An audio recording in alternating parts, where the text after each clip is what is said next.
providing us feedback on what we as a school district can do to foster continued housing and economic development. So I thought, hey, that's a good faith effort on our part. So it's like, so what can we do as a district to help foster growth in our community, side by side with these other entities? So the one thing so that for his piece, I think it was $6,500. That's a one-time deal. The only question that I have would be so if this is all back in the court system again, would this be something that we do side by side with all of this? Or is this something, it's up in the air, we hold off on until we know that there's more? That's the part I'm not sure. My personal opinion is, number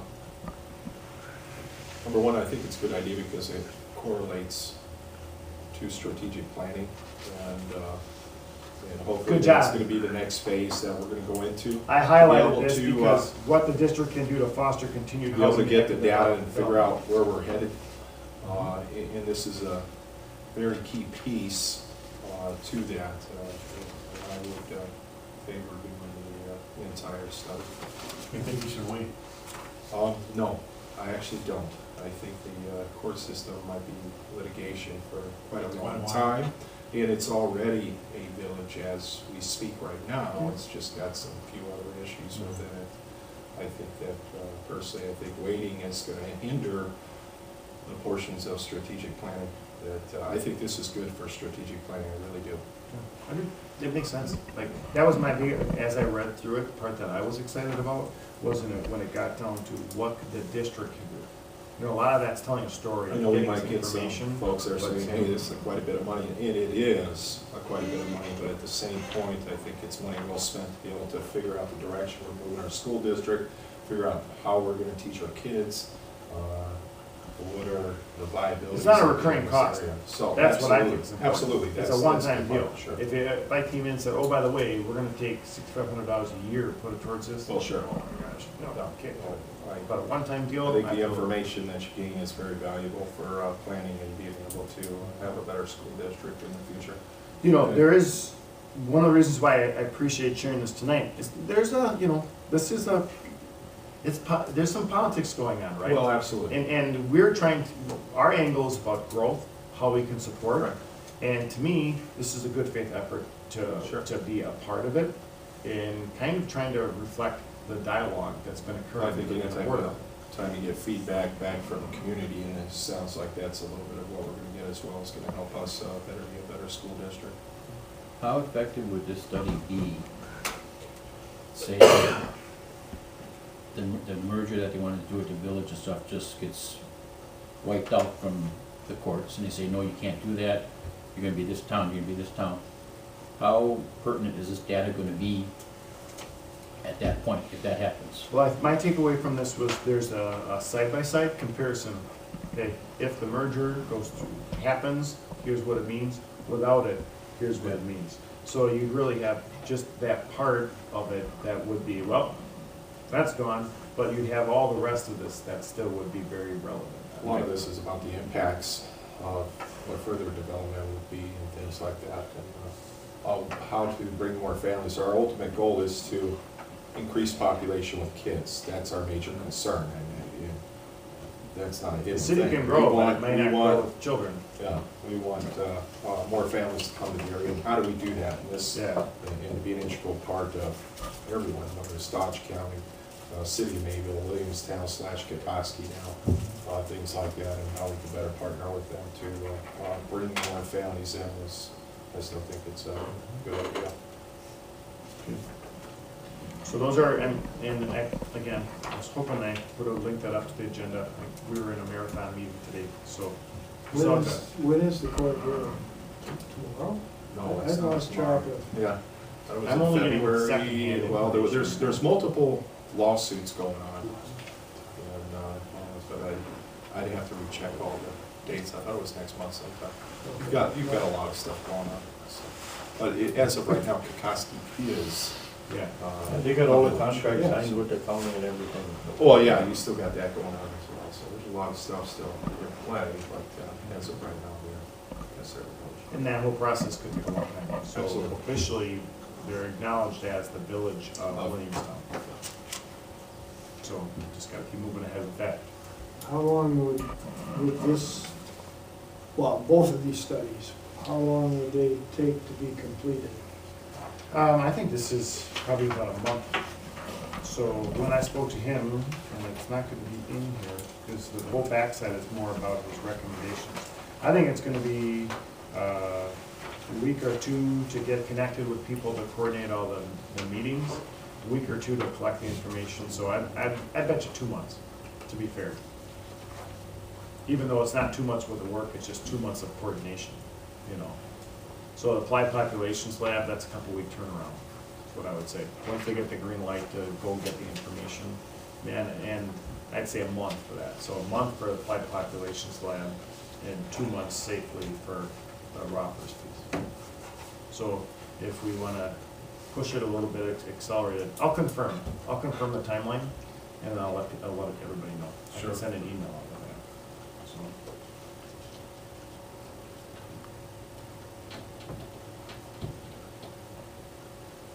Okay, so, thanks for your time on that, thanks for your feedback on that, I really do appreciate it.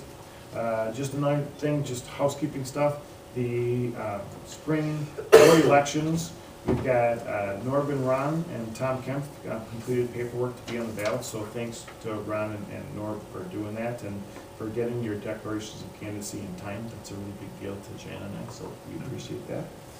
And then as far as the election timeline goes, by April 1, we have to have our board of canvassers selected, and our board meeting is April 1st. So that's clean. The notice of spring election goes out April 1. The spring election is the 2nd, and then we have to canvass the results between the 3rd and the 9th, so there's a little window there. And then right away, things pick up. So April 15th, new board members take oath of office, so everybody in the room knows how that stuff goes. So, and then officially, the new board comes to life on April 22nd. So When is the actual election? it's April 2nd. Second. So it'll be in the paper. We, at the high school, I'll speak about the, we're planning a open house, one more. So next fall will be the big kahuna, like everybody come see the progress we made at the high school. So the unveiling of the new building. So this is more of a sneak peek is what we're calling it, and it's an opportunity to connect with our community partners. And we, our lobby's taking longer than we thought based upon product coming in, and we're finally getting moved into our spaces, which we're learning in this world, go slow to go fast. Let's get it done right. So we're gonna move back. We originally planned on having a little mini open house at the end of January. We're gonna move it back a month. Our new construction for the music spaces, so our band and choir, it is really moving. They're painting in there this week now. So a lot of great progress being made. So that'll be done the 2nd week in February. So we're just gonna put a little bit of a buffer and safety net in, and we are gonna have, we're calling it a sneak peek. It's for our community partners, which would be specifically like our Tech Ed Advisory, FFA, our Rotary group, the Chamber group. So we and I are brainstorming, so we're gonna send out an invite, obviously the board's invited. But it's more specific to the groups that we went to them and we asked them for feedback throughout the process. So we'll invite the Facility Study Committee to come in again to see it.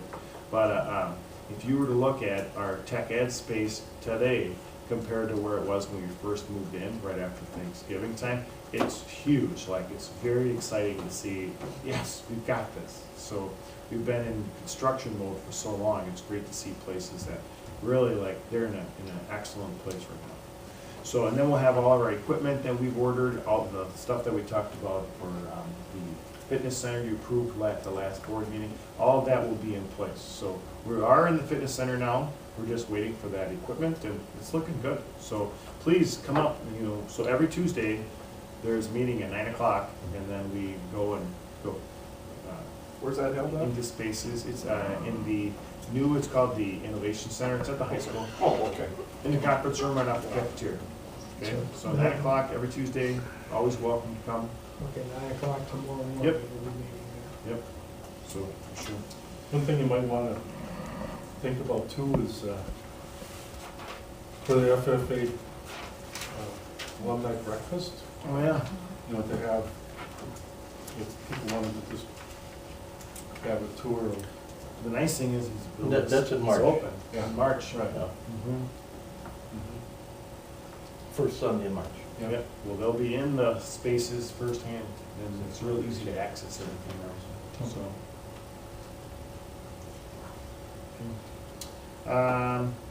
So, we're planning a sneak peek at the end of the month of February.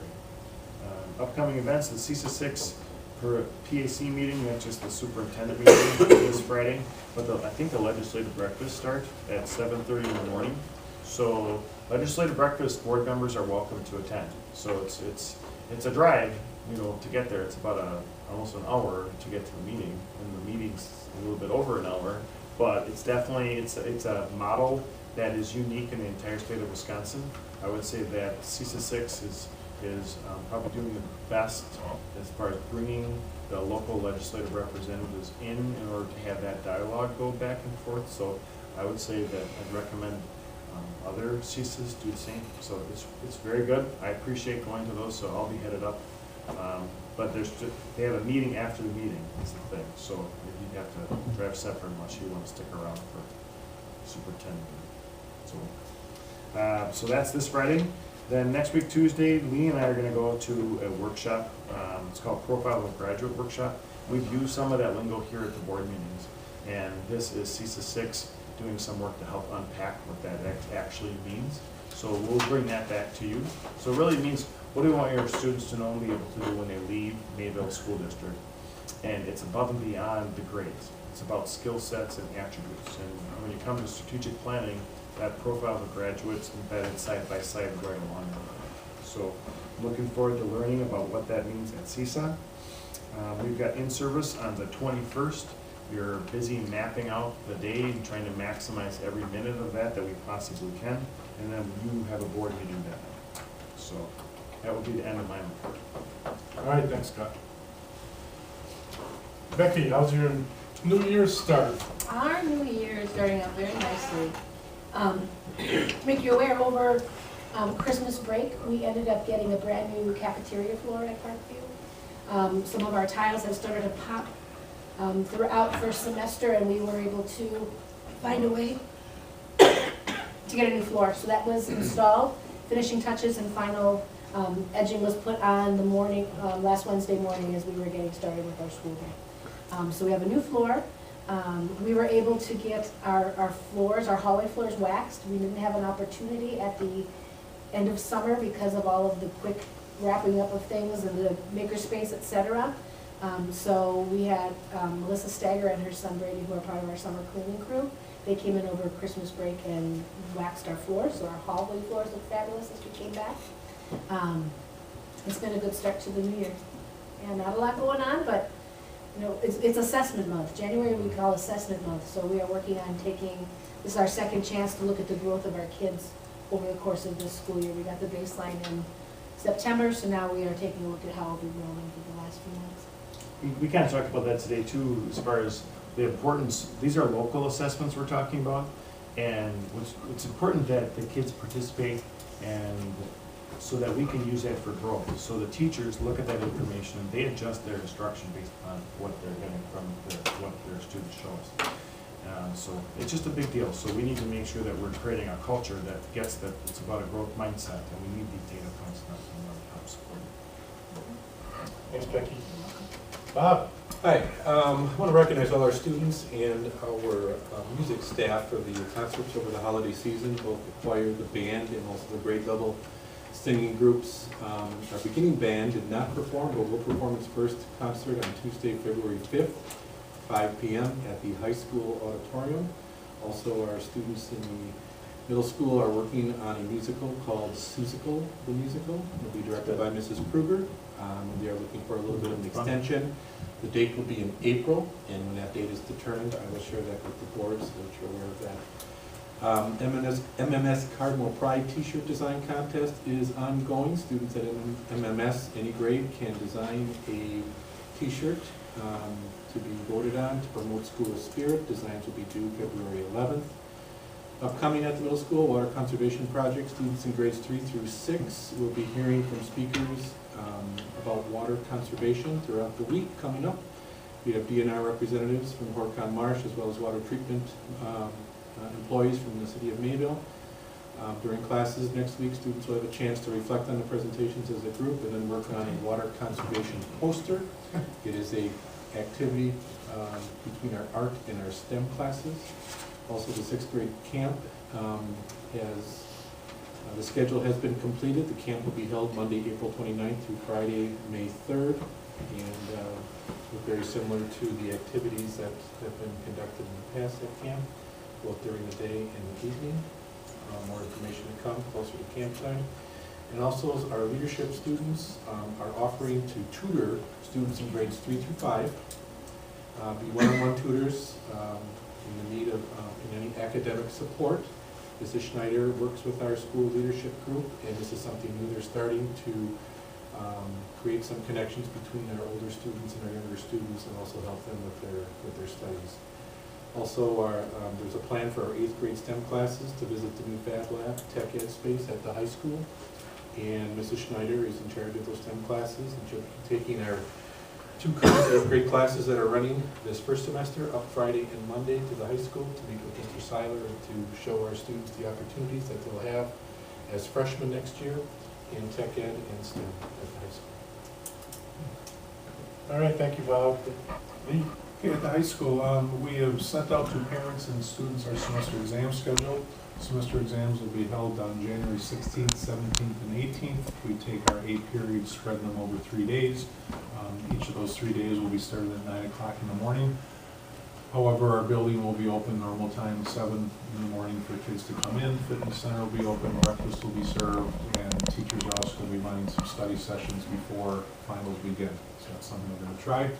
Taylor Trost had mentioned Winterfest. The only change in comparison to the past couple of years is the Winterfest dance used to be the end of the activities, and this year we're kicking off the week of activities. So finals will end on the 18th, our Winterfest dance is the 19th, and then the following week the student council will run their activities. Busy time for activities even though we were over Christmas break. Show choir competed last week down at Orfordville Parkview. Our band won Best Band. Caitlin Mahoney took second, right Dave? Yes. In terms of female vocalists. The show choir, I don't think made finals, but they'll be competing next week against Burlington. And we're currently working on getting a spectator bus to one of the show choir events. We'd like to be able to get parents and kids who normally wouldn't make an event to get up to an event. So I think we're looking at the Monona Grove event, which is the last one of the year. Also, winter sports, our boys and girls basketball teams both competed in holiday tournaments. Girls were in Fall River over Christmas, boys were over in Oostburg. Varsity teams went 1-1, but our JV teams both went 2-0. Last week, our mock trial team went down to Franklin. Saturday of this past weekend, our mock trial team had a scrimmage and dual meet down at Franklin. So Ken Paul and Al Rake took our team down there. And at this time, I just want to recognize Jeremy Vanderloop with Vanderloop Man. Starting back in the days of, I think, John Stork, probably 20-some years ago, we've always had a local attorney or attorneys work with our mock trial team. Tom Schuster has done it. Carla Chase, I think, has done it. Judge Stork has done it. And now Jeremy Vanderloop from Vanderloop Madden has taken it over the last couple of years. So I just want to publicly thank Patrick and Jeremy for their time, because it is all gratis and it's every night after school and weekends this time of year. So it's pretty good help from them. January 31st, we'll be holding, or tentatively is the date for our freshman elective night. That's where our incoming freshmen and our returning Penn through 12 students get up into the building, register for next year courses, take a look at our new facilities, meet with teachers about planning academic and course selections. We also have speakers from UW, Washington County, Marine Park in to talk to parents about financial aid, college selection, and things like that. And then just to give you a heads up that we are in the initial stages of planning a world language trip that would be scheduled for the summer of 2020.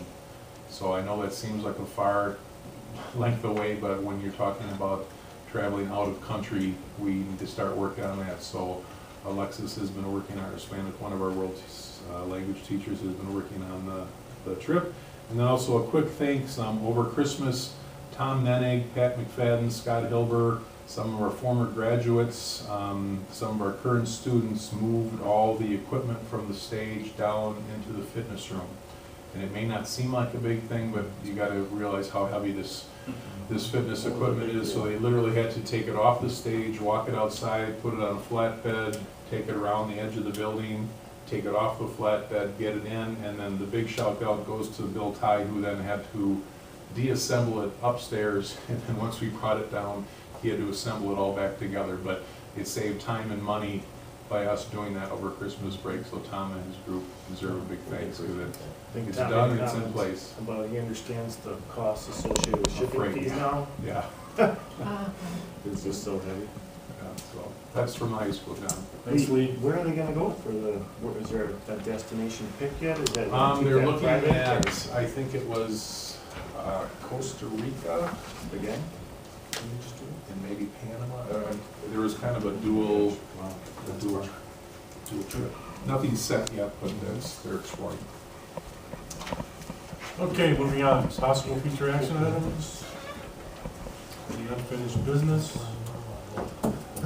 New business, we have a resolution 1819136. Approval to hire Jennifer Getz, full-time custodian. Any motion?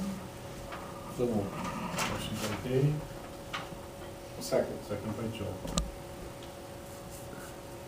Travis?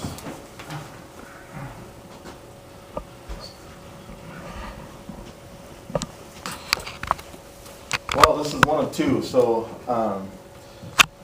Jennifer is was currently working at, I shouldn't say currently, but she was working at the West Bend School District in the same position as I'm hiring her for here.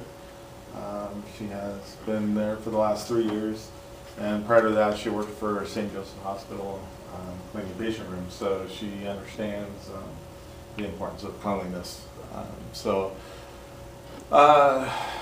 I recommend that we pay her $14.50 an hour, and I'm offering her 40 hours a week for additional spaces that we've added to the high school. So we need all the help we can get right now. We're kind of shorthanded, so. But you're shorthanded because you're also short-staffed, like Yes. somebody's not working at this point in time. Right. So, yeah, Dawn Orsby, she is out with a broken ankle, so it probably won't return till maybe April, May. So, and then also her husband was working with us, but on a part-time basis, just filling and helping, and he's decided to kind of retire and not work any longer. So we're short two people right now at the high school, so it's really important to get somebody on board. Yep. And on top of it, our part-time person's gone, so you are replacing the part-time person with the full-time. Correct. That's the key problem. So that's full benefits, right? For this, for the 2,000 for right now, correct. So we'll get back and look at all staffing levels again this spring, adjust accordingly, but right now we absolutely very much need it. Any questions for Travis on this approval to hire? Dave? Aye. Aye. Aye. Aye. Aye. Motion carried 6-0-1. Thank you very much. Okay, we have resolution 1819137, approval to hire Brian Bengal, full-time maintenance position. So moved. Motion by Dick. Seconded by? Second. Dave. So this was a position that was, Matt Sizer was in that position prior. So he left in August, I believe, and we've been without that person. Charlie and Bill, our two maintenance guys for high school and middle school, have been helping fill in, but we really need to, put this position back in place so that we can focus on getting all the maintenance that has been kind of lacking. So Brian comes with not a ton of experience, but he's had experience putting in HVAC systems, maintaining HVAC systems, that kind of thing. And most of the places that he's worked, he has done general maintenance. So he comes with some experience. And he's also been a farmer most of his life, so we all know what that entailed, right, Jay? They know everything. They know everything, so. But seems to